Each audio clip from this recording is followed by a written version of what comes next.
Hello, this is T-Cat from T-Cat's Deep Vinyl Tracks. Wanted to put together another contest video. This particular contest is for Richard McCook. He's celebrating 3 years in the vinyl community, and just wanted to give a shout out to him. He's got a great channel. I love watching his input and his knowledge about the different albums he shows. He's a great guy. He would more than welcome your subscriptions over in his channel, and would also be happy if you joined his contest. This particular contest is based around the number 3 for his 3 years in the vinyl community, and he wanted us to show albums from 3 different categories. He wants 3 artists, wants us to pick out 3 artists, show their best and their worst albums, which ones we like the best, which ones we like the worst, and then 3 albums on CD that you would rather have on vinyl. And the third thing, 3 different artists that best of collection would really be all that we need. So I wanted to start out with the first one. I've got 3 artists here that I want to show what I consider their best and worst albums. The first one I'm going to show is Deep Purple. My favorite album by them is Machine Head. This is also their most popular album. Of course, it has Smoke on the Water, and but not only that, it is their best album, in my opinion. I think it's well put together. It has Deep Purple's, it features Deep Purple's best lineup, the one they're most famous for.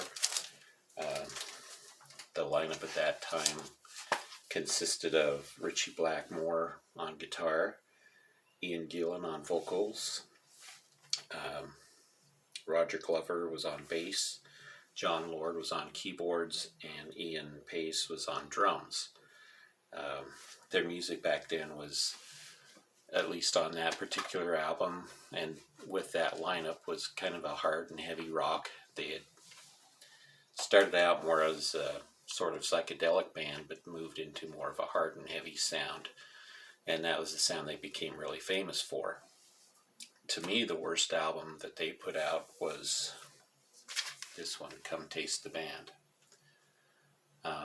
Interesting thing, this was put out in 1975, so only 3 years after their Machine Head album, which was their peak, the peak of their success and everything. This particular album has almost a completely different lineup, with only John Lord and Ian Pace remaining. Other than that, you have Tommy Bolin, who's a decent enough vocalist and guitar player. However, the vocal duties fell more to David Coverdale, who most people know as the lead singer for Whitesnake. Their sound had changed almost completely. It almost wasn't a Deep Purple sound anymore. It was more of a soul, I guess, kind of a little bit more funky. Ritchie Blackmore wasn't with the band anymore, and the guitar parts weren't quite as developed and as well received as what they were when Ritchie Blackmore was a member of the group. David Coverdale's vocals were more soulful. It was hard for him to match up the sound that Ian Gillan had. Ian Gillan, of course, went with Black Sabbath for their Born Again album. But and after this particular album was released, the band pretty much split up. Tommy Bolin, of course, died an untimely death after this, and the band broke up, didn't get together again until around 1984, when they released the Perfect Stranger album. Don't want to get into too much detail on these, because I don't want to take up too much of your time, but it's hard for me not to sit here and talk about different bands like this. So for my second artist, I picked My Morning Jacket.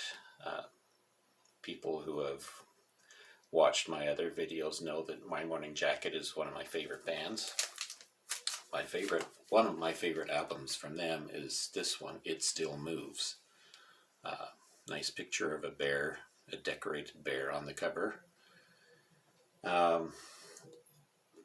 It would be hard for me to decide between this one and the album called Zed or Z. They're both excellent albums, one released right after the other.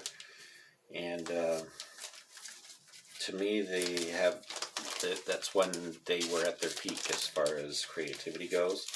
Now, I still really like their other albums,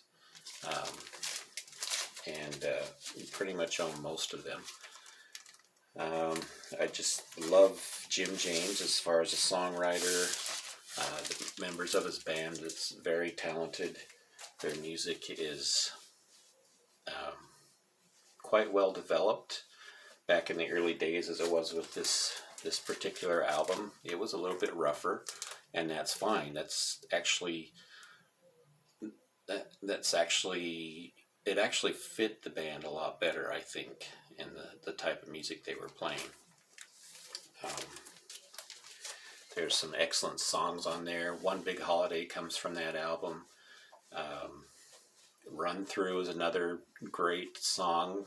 Rolling Stone considers it one of the best guitar songs ever, and it made their list of best guitar songs. As far as their worst album, it's hard for me to say that this album is terrible, but to me it's probably the weakest of the bunch, and it's called The Waterfall. This was released around 2015, I think, and to me it's a good album, but it just doesn't seem to have any songs that stick with you like all of their other albums do. It's really tough for me to think of a song that really stands out there. Now, they did release another album after this one called The Waterfall 2, which was actually much better. And they released their self-titled album last year, and it's quite excellent. So, they just went a little downhill for that album, but even then, it's still a very good album. The next band I'd like to show as far as best and worst albums is a band called Triumferent. They are a German progressive band. This particular album is called Impressions on a Double Dimple. Here's the back cover. Not real famous in the States in that when they were around, but they are quite an excellent band. The main member of the band is Hans-Jürgen Fritz. He stayed with the band for their entire career, for the entire life of the band. Unfortunately, one of the members of the band died not too long after the release of the album that followed this one up. And after that, it was hard for the band to get back that same feel that they had when they released this album. But for those who love Emerson, Lake and Palmer, I highly recommend this band. The music is very close to that. The keyboardist definitely takes his inspirations from Keith Emerson, and he does an excellent job. I mean, when you can compare an artist to Keith Emerson, you know they've got to be really good. So, highly recommended album here. After they started to fall apart, Hans-Jürgen Fritz stayed, of course, kept the band going, but under different lineups. And pretty soon the record company demanded to have more sales. They wanted their music to become more radio friendly, and Fritz did his best to do this, but it just really didn't work out, and that leads up to their worst album, A La Carte. completely different lineup from the album I just showed, except for Hans. And not good at all. Very disappointing. Okay, so the second question was albums that you have on CD that you would rather have on vinyl. I would rather have anything on vinyl by this band, Primus. Primus is one of my favorite bands. That is where the name TCAT comes from. Those that are familiar with Primus know that Tommy the Cat and TCAT is pretty much tied together. That's where the name comes from.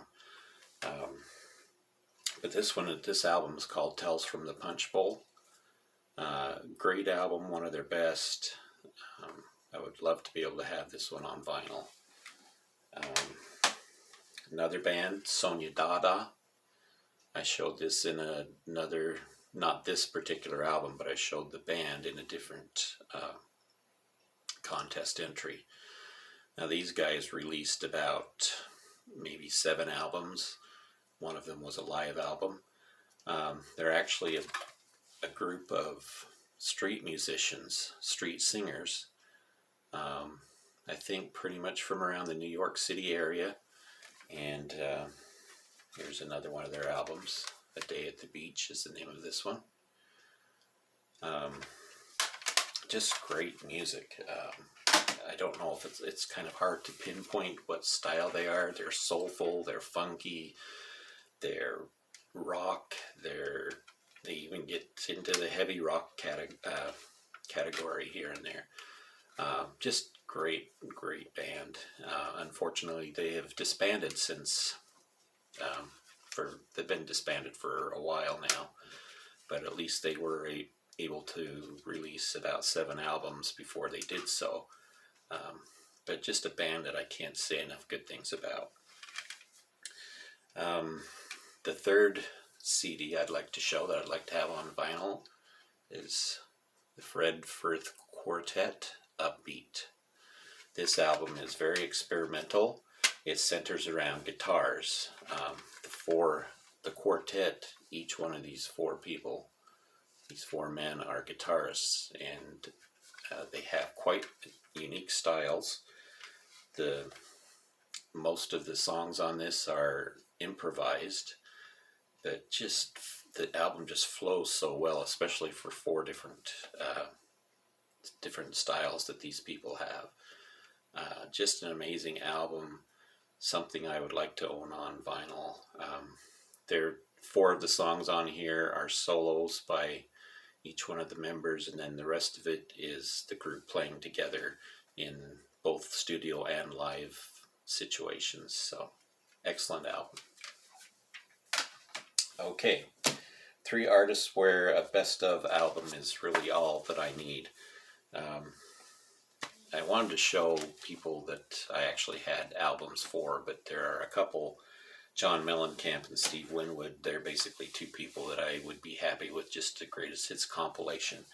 But since I want to show records, this is one band, the Hollies, where I'm just happy with a greatest hits album. This greatest hit album has all the songs that I like by the Hollies on it. Really all that I need. So that's one. Another artist, I highly respect this artist, but again, it's just something I only need a greatest hits. I've heard his other albums. I love Gordon Lightfoot's albums. I love his music, but it always seems like I never seem to hang on to anything other than this particular one here, Gord's Gold. And this has all the songs on it I need. There's also Classic Lightfoot, which is considered the best of Lightfoot Volume 2. This has completely different songs on it. The 2 of those, all the albums I really feel like I need from Gordon Lightfoot. Another artist I totally respect, but I only need a greatest hits compilation. That's Linda Ronstadt. This is her retrospective album. It's a double album. Has some of her older songs with the Stone Ponies. And you know, just pretty much all that I feel like I ever really need. So there it is. That's my contest entry for Richard McCook's channel. And again, I encourage you to go out and subscribe to his channel. He's very insightful and has some great albums to show. Really welcomed me into the vinyl community and made me feel welcome. Always enjoy watching his videos, and he'd be more than happy if he came in and subscribed and joined in on the contest. All right, that's all I have for today, and thank you again for watching, and we'll talk to you later.